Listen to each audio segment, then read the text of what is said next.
milestone event for Blue Chip Consulting, and we are honored to have three powerful Blue Chip women joining us. The term Blue Chip was first used in 1923. A blue chip is a time-tested, nationally recognized, well-established, and financially sound publicly traded company known for its stability, resilience, and long-standing reputation. Blue chip companies are reputable brands that have weathered downturns in the economy.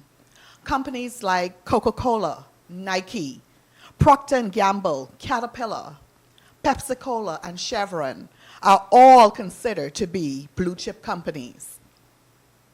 In many ways, I anticipate the concept of blue chip with power.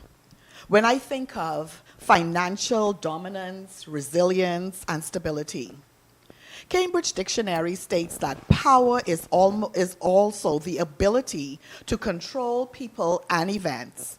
And also, I think that in many ways, this conversation that we're about to have today, when we look at power, it's almost a naked concept that we clothe in different ways. So this conversation about our power is focused on, as women, how we show up at work and how we show out and how we navigate all of the sources of power that we actually encounter. At the Blue Chip table this morning, I am honored to have Dr. Tanya McCartney, attorney at law and president of GEM Management and Advisory Services.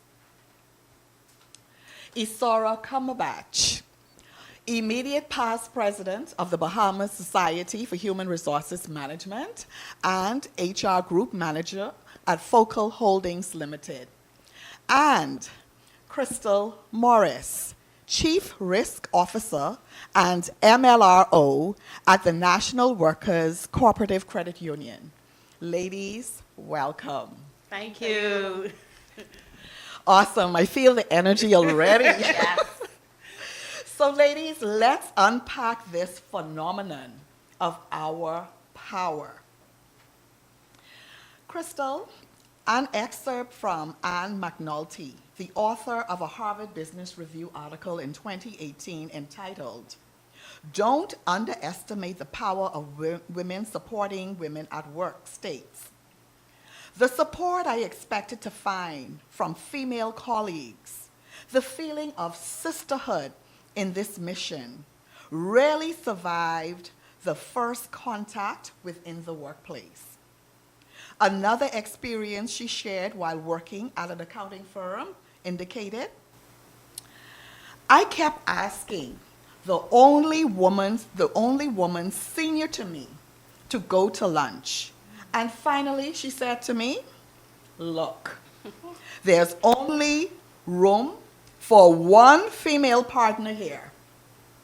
You and I are not going to be friends.'" So Crystal, you would have shared one or two of your own personal experiences with me about your professional journey. Tell me about what your experience was like compared to this author, Anne Welch McNulty. Well, Annette, that's a very interesting question. Initially, when I started my career, I would have automatically disagreed with her findings about the concept of sisterhood. My first organization, I felt collaboration. I was, supported by women who wanted to see me win. And I thought that was what the world was like. And as I progressed throughout my career, I was like, ooh, that's not always how it seems or what it is. So I entered into spaces where women were gatekeepers of knowledge. And this was at all levels, upper, lower, same level. Nobody wanted to share with you. Nobody wanted to see you grow. It was more competition than collaboration. And so I've experienced both sides of the coin. But what I can say that I strive to be is the person that I would have wanted when I would have shown up in spaces. Yeah. So I try to foster collaboration among women at all levels. You walk into a space, I'm happy to share whatever knowledge I can with you and support you through that journey. And I think if we would use a more collaborative approach, we can have more successful organizations and sisterhoods in our workspaces. Awesome. I really appreciate that. Ladies, any of you want to add to that?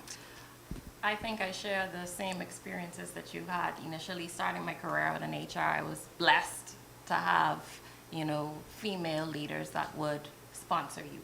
And so I've always, and even to this day now, in terms of leading teams, my mantra is always to lead with that approach, collaboration. So my experience has been a little bit different in that I've tended to be in situations where I've been working with male leaders. So I have tended to be one of few female leaders at the table, and most of the other females at the table were perhaps on the same level, I want to say, in terms of the hierarchy of the organization.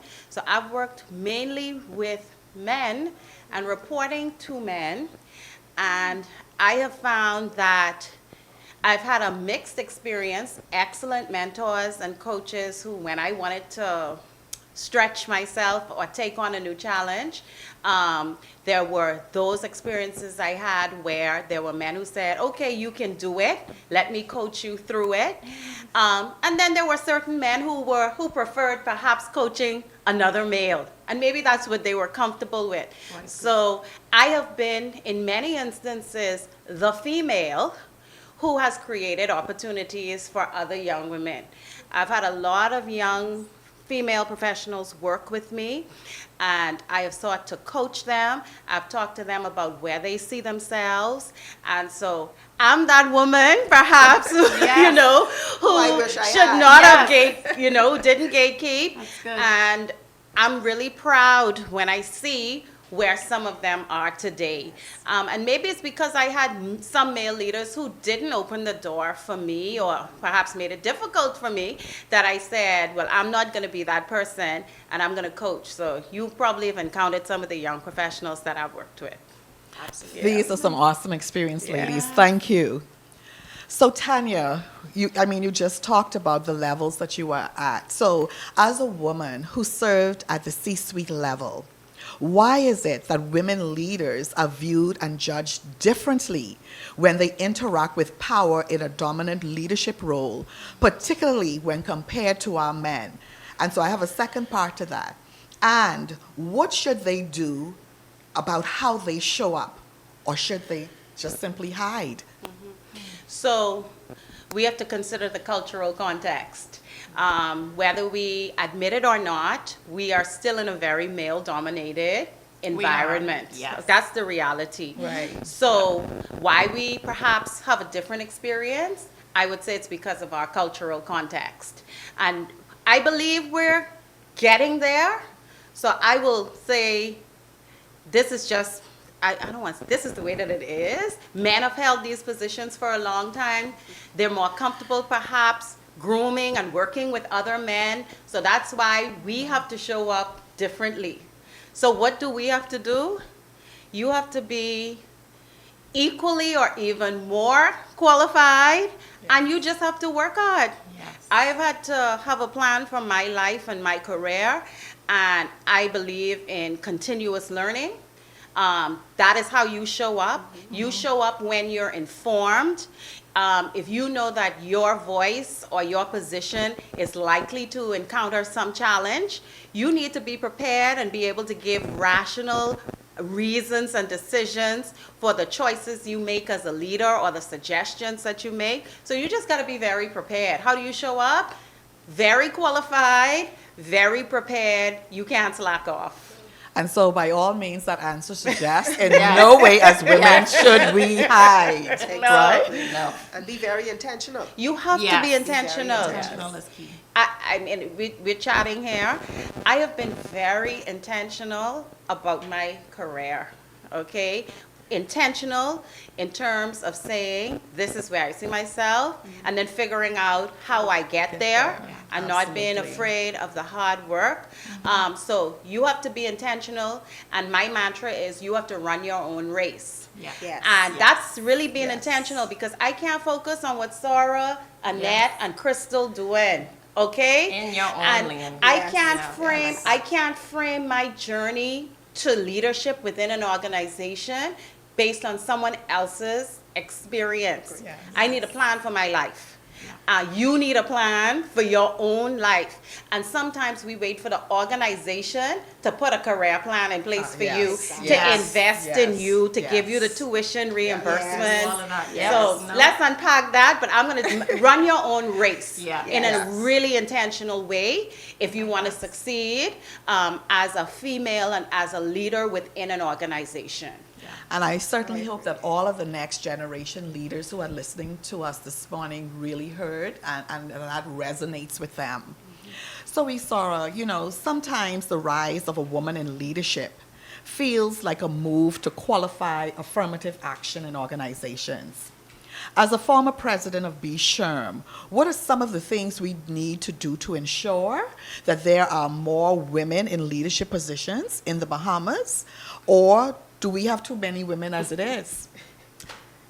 So in that last part right there, because when you said that just now, most males, if you ask them that question, they will tell you they feel like women are dominating leadership roles in the Bahamas. Okay. And so let's lead with that. But I think what we need to focus on a little bit more in the Bahamas when it comes to leadership is creating more sponsorship and mentorship opportunities. There are, so Tanya talked about, you know, coaching and mentoring women, but the sponsorship aspect of that is very different because, of course, yes, we can get the advice, but that sponsorship is different. Before we went live, we were talking about sponsorship. So that's almost like giving a person that's not in the room, giving them that opportunity to other persons, speaking about them, and being in spaces that, you know, that individual is going to get the exposure and the opportunities that they need. So that's one thing. I think sponsorship and mentorship is important. Even when I think about my own journey, starting out, I was really blessed, again, like I said, to have a female leader that believed in sponsorship. So not only did she give me the advice, but she made sure that there were opportunities that were available for me to take advantage of. And the next thing that I would definitely say is the leadership development and training. I think having more structured programs. I am a John Maxwell fan, and he always says that everything rises and falls in leadership. And so Tanya talked about it earlier in terms of planning your own life. How are you going to lead and manage yourself? Because if you're fumbling your own self, imagine what you're going to do with other persons. So that's very important. When we have structured programs in our organizations that we can actually be able to, you know, take advantage of and impart more information to those that are coming behind us. And the third one I would definitely say, and we are actually in it right now, is networking and support. Absolutely. I think you and I, when we had a conversation, Annette, yesterday, you said that you were blessed to have your circle. And I think it's who you have at your table that is going to create and open doors for you. I truly believe, I think in the last 5 years of my life, if I have not learned what building relationships is about, I haven't learned anything. So that's what I would say in that regard. And I have to say that, and I want to put in a plug for our Women's Leadership Conference in September. Absolutely. Because that is really the inspiration behind having the conference, wanting a genuine desire to help grow, encourage, motivate, inspire our next generation of women leaders. Because we have experienced both the advantages and the disadvantages of not having people on our team who supported us, and we want to make it different for those who come behind us. So, Crystal, I'm going to come back to you. I believe that in part, power is finding and using our voices. Should women be apologetic about using their voices in our organizations? Annette, no. I do not think women should be apologetic about using their voices in any organization. But I do think as women, we have to understand when to use our voice. We have to invoke emotional intelligence to understand when it is that we need to read the room. We have to understand when it is that we may need to speak out, speak loudly and boldly, when we require a one-on-one conversation, or when we may need to just be quiet. I think our voice is not primarily just about speaking, but it's about the impact that we have and the message That's being powerful. received. Yes. Right? Yes. So we've been taught that, or we see that most leaders should be loud, and that's how you gain attention. I don't necessarily agree with that. It is behind the scenes. What do you say? How do you use your voice to foster the change that you want to see or to have that impact? So I think key thing is being emotionally intelligent, like I say, understanding when to speak, when it may be a good time not to have that conversation. Yeah. You may need to be loud sometimes and use the microphone, but there are times you may just need to be quiet and Yeah. say, this is not the right time. And so using our voice comes in many ways. We just need to be self-aware Yes. of when it Yes. is we need to use our voice and how do we project that voice. I love that. Yeah. Something just came to mind as you were speaking, and when we talk about your voice, and I grew up hearing actions speak louder than words. Yes. So while we use our voice, whether we speak up when it's appropriate or not, I think people hear us more through what we do. Yes. Yes. Yes. Okay? Yes. How do we show up as a leader? How do we interact or lead a team? Okay, what is your approach to leadership? What is your approach as a leader within an organization to helping somebody who may not be performing the way that they should be? Is it a case of you just pointing out that they're not performing as they should be? Or really taking an emotional intelligent approach and saying, now, what is the problem here? I see a lot of potential in you. Is there something that's holding you back? What can we work on? So that people see that you recognize the individual. And, using your voice might suggest a one-size-fits-all, giving a message to everyone that's the same thing. But I believe actions speak louder than words. And how you treat people, Yes. Yes. that really makes a difference in the workplace. Yes. It really Yes. makes a difference. Yes. So your actions, in many respects, should be your voice. Yes. Love that. I love that too, and I think that part resonates with me because a lot of times you have leaders that have the titles, but their actions are very much different. Right? Misaligned. Yes. Yes. Yes. And I think that's a powerful word, misaligned. Yeah. Right? So Tanya, at a very foundational level, my experience with power has been that power shows up in many different forms in the workplace. I have personally interacted with the befriender, the narcissist, what I would like to call the quiet assassin. That The worst. person, The worst, The worst. deadly. that person who at a very superficial level gives the presentation or representation that they're all for you and support you, but that quiet assassin is working against you, right? So in what forms have power shown up for you, and how did you navigate these power impersonations? So I would say all of these characters have shown up because there is one of them, or each one of them, in every organization that you go in. So people will say, I don't like working here because of X, Y, and Z. Trust me, when you move to company B, the same personality again. type is there. Yes. So you as an individual then need to learn how to deal with those personality types. Either you're going to deal with them and stay in the corporate space, or you're going to deal with them by equipping yourself to run your own business, to do your own Yes. thing. Yes. So how do you deal with them? Again, there's one in every place. You have to show up every day bringing your best self. You can't be reactionary. I have encountered the quiet assassin. I would have known that the gun was at my head, but they probably never thought that I knew the gun was at my head because I didn't get flustered. And it I- goes back to Crystal's Yeah. emotional intelligence. Yes, yes. Yes. So Be prepared for battle. Yes. I've read it. And I'm saying, okay, if I'm dealing with a quiet assassin, I know what I need to do. Either I'm gonna stay here and fight, or I'm gonna equip myself in my time to get out of this situation. Yeah.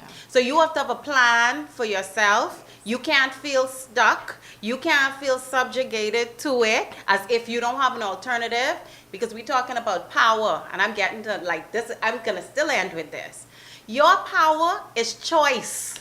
Okay? Absolutely. That's the power that and you that's have. powerful. Yeah. Yeah. Your Right? power Yes. is choice. And so when you're dealing with the quiet assassin, you plan out what your options are, what your choices are, and when you're gonna exercise them the same way this assassin done plot how they gonna kill you, you plotting how you gonna deal with that to get out of the situation. And let me say this, from my experiences in HR, Tanya, you would find that the baby boomer or the Gen X woman would stay and suffer. Yes. Not only do they stay and suffer, they complain as Not they us. suffer. Not us. The millennials, We don't. We don't the do that here. millennials, Next. Yeah, the Gen Zs, and the alphas. But I mean, I'm a millennial in a Gen X body. Okay? I identify as a millennial because I have never felt stuck. but you Okay. know, the point I was going to make is, at some point, like, is there a middle road that you walk? Because you have the baby boomer, like I said, and the Gen Xers who would stay and suffer in silence. You would have the millennial or the alphas who just quit. Yeah. They quit. There- They don't think it through. I mean, they're like, I'm not taking yeah, this, there's a and middle I'm ground. gone. Yeah. So let's There talk about what the is- balance is between those two options. There is a middle ground. Yes. First, your power is choice. Nobody is stuck in a situation. It may be a question of timing. Right. Yes. People are in different places in their life. You may have young children. Yes. I know they Bills have to young pay, children, they got bills to pay, they have a single mother, mortgage. father. So you can move now. Yes. But don't feel stuck. This is why continuous improvement and lifelong learning is so important. Yes. So because today you're in a situation where the timing is not right for you to move, and you're dealing with a leader who you feel is holding you back, you don't let that stop you. While you feel in that type of way, you plan. You might have an associate's now. Do you need to invest in getting your bachelor's degree? You may have a bachelor's, but is there some professional designation that you can get that will make you more mobile, that will allow you to earn more money? You need a plan for your life. And so how do you deal with it? You bide your time. Yes. Okay? Because every time the quiet assassin pull up on me, I might have feel like leaving. But I'm my mommy's only child. My mommy said, well, Tanya, if you're that tired, then you gotta leave. I'm like, well, okay, mommy, I can't leave right now. But timing. So then I find, well, okay, what is it that you want to do? Where do you really see yourself? And you work out a plan to make that happen. Another thing is this. The next move you make as an individual may not be your destination. It may not be the ideal place where you want to be, but you need to get out of the situation that you're in. I call it your safe harbor move. And so you're never stuck. You have a choice, have a plan. You may have to leave this particular port, go into a safe harbor while you work out your plan, but eventually you get to the destination that you want to be in because this is your race. We only have one life to live. Run your own race. I love that. And I Yeah. tie that up, Tanya, really and truly, to being strategic. Yes. That's what Absolutely. that is. Yes. That's being strategic. to. So when the emotions are high, that is not the time to act. No. Okay? We take a step back and we scope the landscape. We have to be strategic as women and use our power in doing so. So, Isara, the impact of power depends on who holds it in their hands.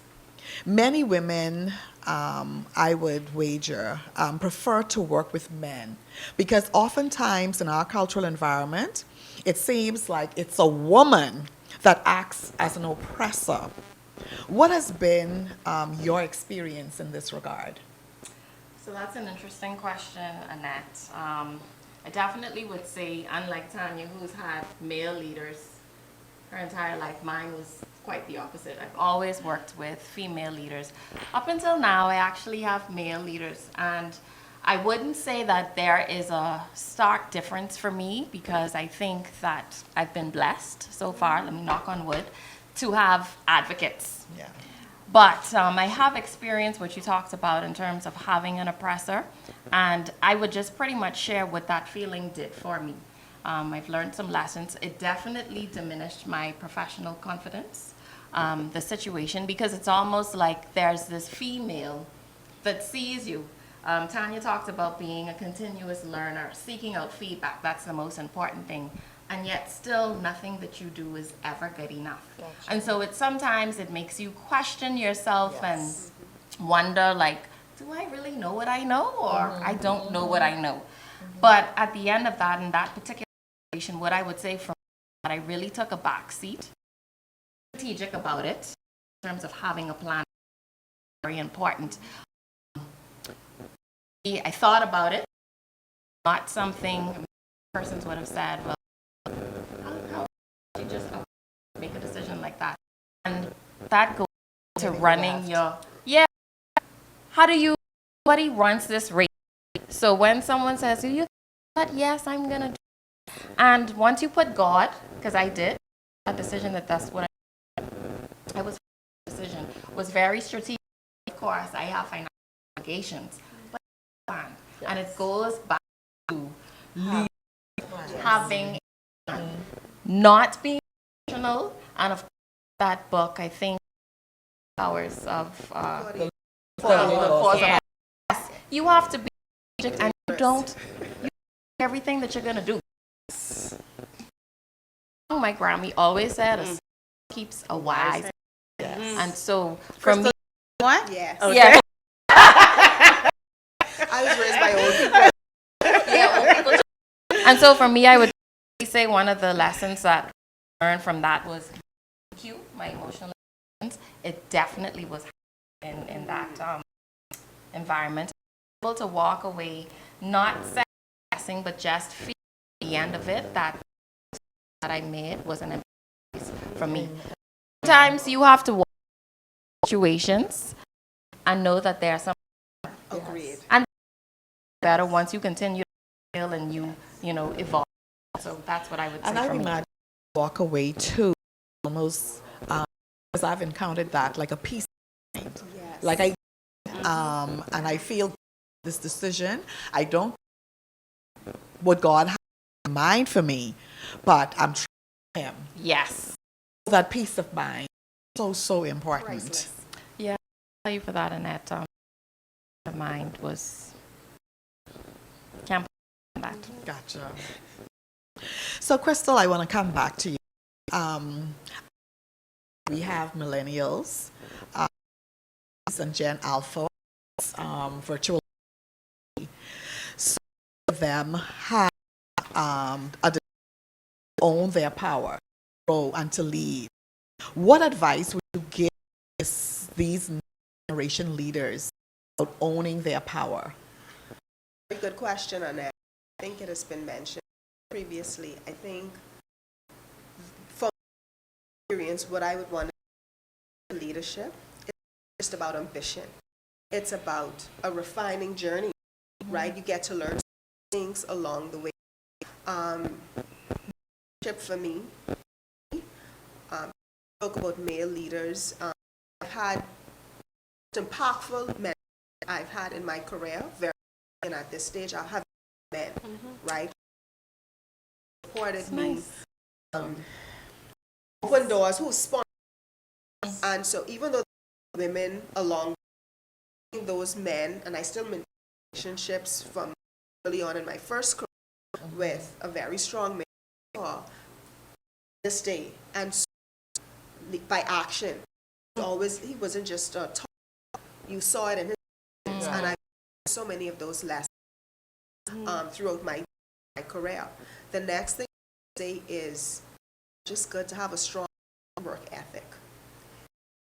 Growing in a strong leader, moving with power is that. Again, it goes to those soft skills.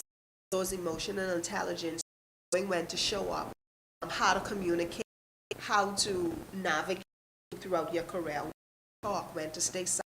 It's understanding how to play the game. Yeah.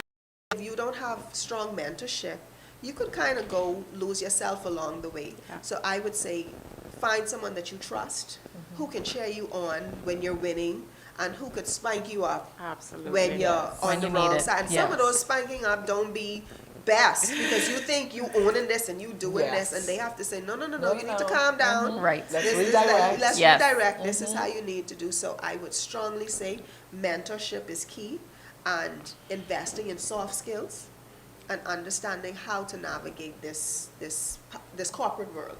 Yeah. You know, and so we get it. We've heard it from the perspective of a mentee, right? Yes. And at some point we've all been mentors as well. And so what I'm hearing is that if you're in a position of leadership, you need to be an emotional, intelligent mentor. You need to, you need to know when, when's the right time to challenge someone, to Yes. stress them, to push them, to spank them up a bit. And I think my mentees would say, boy, Miss McCartney, she could be a sweet boss, but Lord, if we didn't make those targets, she was the first one to say, like, this ain't happening, right? And so as leaders, we have to lead with compassion. Yes. Yes. As leaders, we have to realize that the same approach does not apply to every member of the team. Yes. We have to also know that most times people respond to, honestly, a sensitive approach as opposed to a stick over the head, okay? And so there's work that we need to do as leaders in how we wield our power. We're talking about power. And so power is not about the title. It's not about just holding a position, but it's about the approach that you use to influence people to achieve the objectives of the organization. And your approach, honestly, that wielding the big stick, to me, does not work. Yeah. It doesn't work. So I would, No, sorry, I was just going to say to add to what Tanya said, at the end of the day, in terms of being in a leadership position, you have to think about what's going to be your legacy. Yep. Yes. What do you want people to say about you after you've come off of the scene? Yes. So you really have to be intentional about that. and I was saying that we need to strike a balance as well, because Tanya spoke about almost the sensitivity of how we provide that feedback. But what I would also say to those next generation leaders who are listening this morning, I would say we also have to be open for that constructive feedback. Oh, yes. Yes. We don't always get it right. And so as leaders, we have to hold our people accountable for what thank them for what goes well. But when it doesn't go well, You we have to also call have it to out. be honest with Yes, them yes. and saying, look, this didn't go well. How do we fix this the next time? Yeah. And I've experienced people who have taken that feedback well, but sometimes, too, Tanya, no matter how sensitive you are, you find people don't want that constructive feedback or they feel they do everything right. But nevertheless, we have to be accountable to our next generation women leaders in showing them how to do it differently the next time. I could be brutal. I laugh at it now, and some of my people, they remind, Miss McCartney, you remember in that team meeting, you said we were losers? That is very brutal. I could be brutal. I could be very brutal. Some of my managers, I'm like, they say, you remember you said that? But then everything else that I do or did would have outweighed that. Okay. But I can tell you shouldn't have extremes, but you need to balance it. Like Yes. you said, you need to have a balanced approach. I Yeah. think it's also about where you're coming from. Yeah. If someone Yeah. knows you genuinely want the best for them. Oh, You yeah. could be brutal, and that could be received completely different. Absolutely. From someone who just think you don't care. You're trying to And- hold them back. Yes. Yes. So yes. it's That's about- the difference. Yes. It's Big about difference. Yeah. you Yes. and again your actions and Yeah. how you show Yeah. up every day. What they say, people don't leave companies. They leave People bosses. leave Yeah. managers, and Yeah. so we have to be mindful of that. That is so true. We have to Yeah. be very mindful of Yes. that. So, Tanya, power players are relevant on the national stage as well. And so I'm doing a pivot now from the workplace to the national stage. There have been men who expressed to me their reluctance to elect a woman prime minister. Juxtapose this to a woman in leadership in an organization. My question is twofold. When men don't want a female leader, how should a woman show up and show out? That's part one. Part two. The United States has had several opportunities to elect a woman president. They declined. Given that Trinidad recently elected a female prime minister earlier this month, the 1st of May, will the Bahamas see a female prime minister in the near future? It's two long questions. So I can repeat that. Let's do one by one. So a general statement was made about the Bahamas not necessarily being open to a female leader. And, that conclusion might be correct or it may not be. It may be that we've not just had the right female step up yet. Okay, so I'm not going to accept the hypothesis that Bahamian men do not want a female leader. I'm not going to accept that hypothesis. It's not been tested.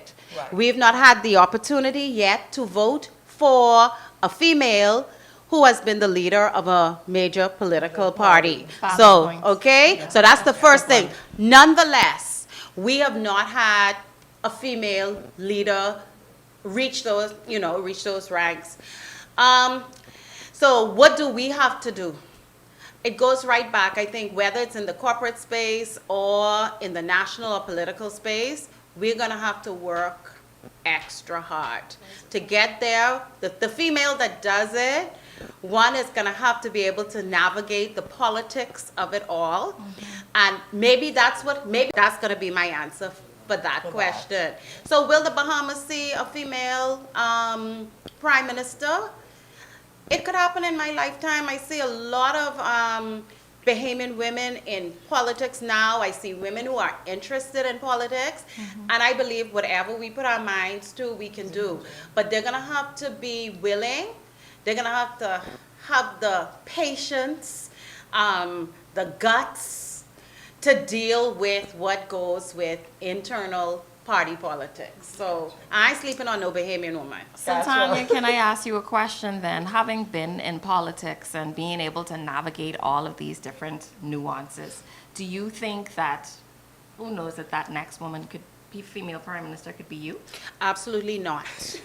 No. Such a no. quick answer.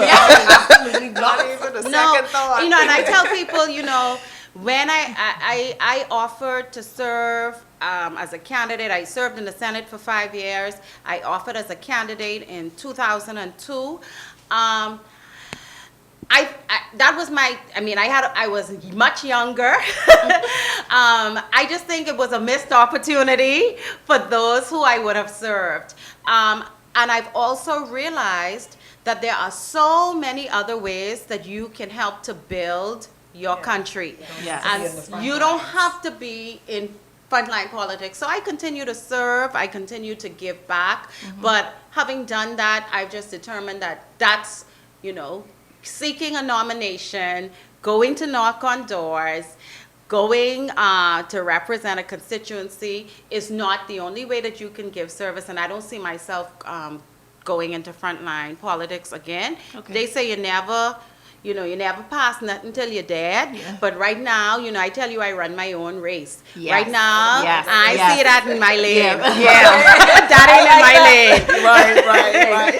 Right.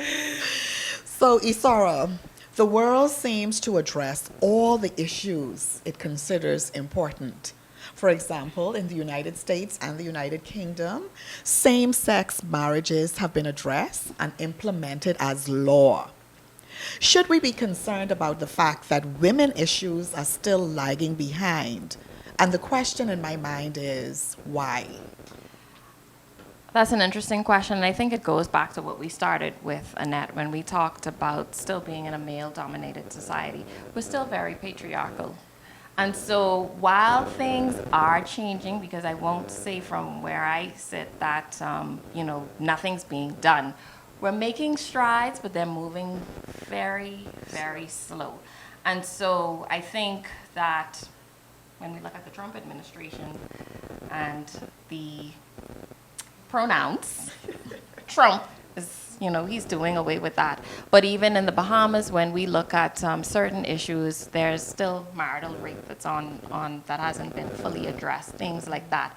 But I think that we're making progress. We do have social media forums. I know there's Equality Bahamas, where they talk about women's rights, but also at the same time, too, they talk about LGBTQ rights as well. Tongue twister for me. So I think it's more so, even when we look at it, those types of issues as it relates to same sex, it's out there even more. I was talking about this to my husband the other day. Even with Peppa Pig, same sex marriages. Sally has two mummies and It's two just daddies. everywhere. It's everywhere. I call it Yes. like subliminal marketing. Yes. So it's in your face. I think that we will get there. I think that forums such as this, the Unleash Power Conference that's coming up in September, will help us to be able to dissect women's issues and rights a little bit more. And even I think going back to the article that you wrote or posted on LinkedIn about gender-based violence. So we are making strides, but again, we still have a ways to go being in the patriarchal society that we're in.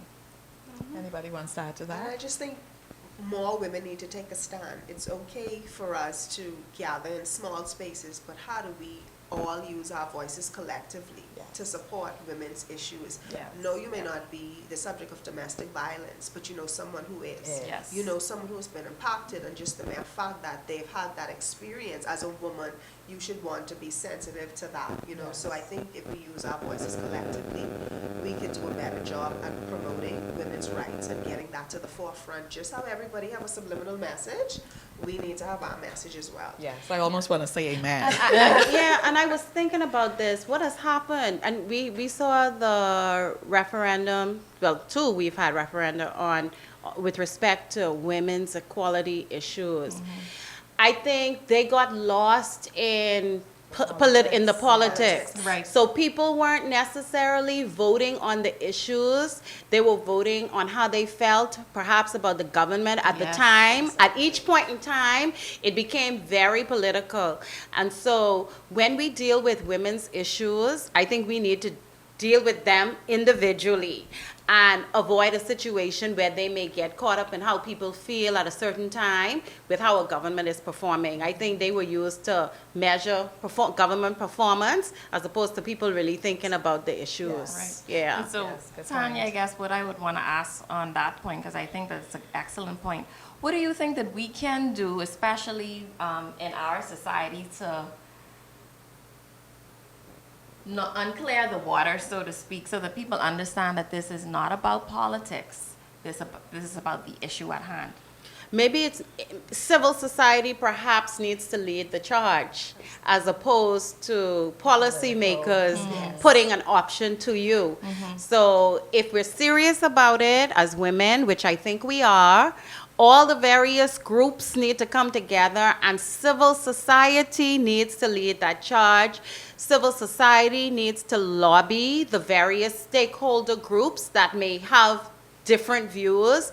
And you go to government and say, look here, we're in alignment, we agree, we need you to move with this, create the forum and the opportunity Yes. for us to move forward. Yeah. But when politicians lead the charge, the risk is that it becomes political. Yes. Yeah. Yes. And in my mind, it's not just politics. I think that as women, we could be better advocates for our own issues. And I find that sometimes we're just a little bit too quiet.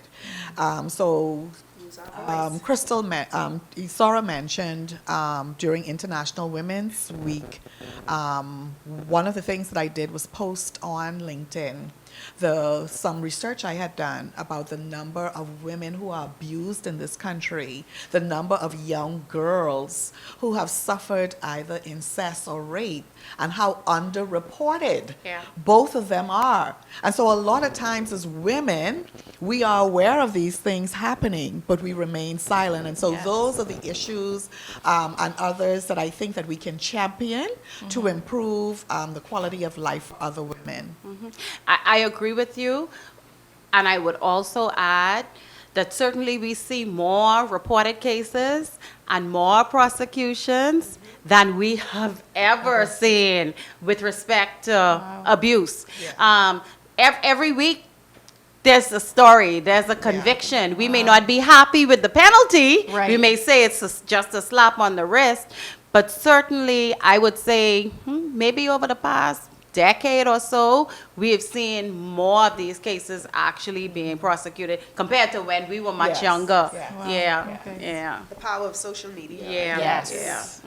So ladies, my final question is the same to each of you.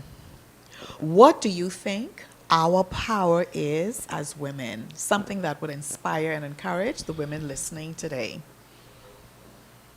So I'll go first. I would definitely say that our power goes right back to we already have it. It's a matter of taking from Tanya. It's your choice. You use it. And so when we know that this is our power and we have the power, it allows you to be your authentic self, to show up as the best female version that you can be, to lead with intention, to always ensure that, anyone that you come in contact with, that you treat them with kindness. And so that's what I would say is our power, and to be the difference that we want to see. I think our power is resilience. As women, we face challenges in the corporate world, in our personal lives, but we always find a way to get back up. And so I think everyone should be encouraged to be resilient. No, the path won't always be the same. I know Isara talked about just walking a line of human resources. I've had a career where there wasn't a straight line. There have been many circles and different colors, and I'm like, where are you going? I've had safe harbors. I've had destinations, and so each of our lane is different. The ability is not in falling, it's in how we rise after we fall. And Yeah. each of us have the ability to be resilient, Yes. to get up again. Yes. So I'll take you to church as we wrap up. I think our power lies in that innate purpose that God has put in each of us. It doesn't matter where you come from. So we're talking about the professional woman, but from you are a little girl. You are born with that, and we all are, with an innate purpose, with gifts, talents, and abilities. And your power is the ability to harness all of that to achieve whatever your ultimate purpose in life is. So the key message for everyone is, even as an older woman in the workplace, never forget that within you is this kernel, this core of purpose. It will require you to make some choices. It will require you to upskill. You're going to have to relearn how to do some things. You may have to shift and pivot and move somewhere else. But in each of us, there is something at the very core that should be driving us. Yeah. That is your power. God placed that power within you to be anything you want to be, to go anywhere that you want to go. And there will be some obstacles, there will be some challenges, but never lose sight of that. Exercise the power of choice. Yes. Exercise the power of resilience. All in an aim to leverage that innate power and purpose that was placed in each of us at our birth, that will go with us to the grave ultimately. But it is there with you. Your power is that God, that Yes. spirit form, whatever you call it. There's nothing you can't face. I like Listen, that. amen, Yeah. amen. We So, went to church today. Yeah. ladies, For those who ain't going to church tomorrow. ladies, at the beginning I talked about, because people have asked me what Blue Chip means. That's my company, Blue Chip Consulting Limited. And so I have been honored to sit at this table this morning to talk to you three blue chip women. It has been an amazing conversation for me, and I always believe that when we tell our stories, our personal journeys, there's someone that listened today that was impacted, and I thank God and I'm grateful for that. I want to remind our listening audience before we end that they are in for a super treat come September 19th, 2025. We are going to have Blue Chip's first Women's Leadership Conference on September 19th, 2025. Stay tuned for registration information that will be out by the end of next week.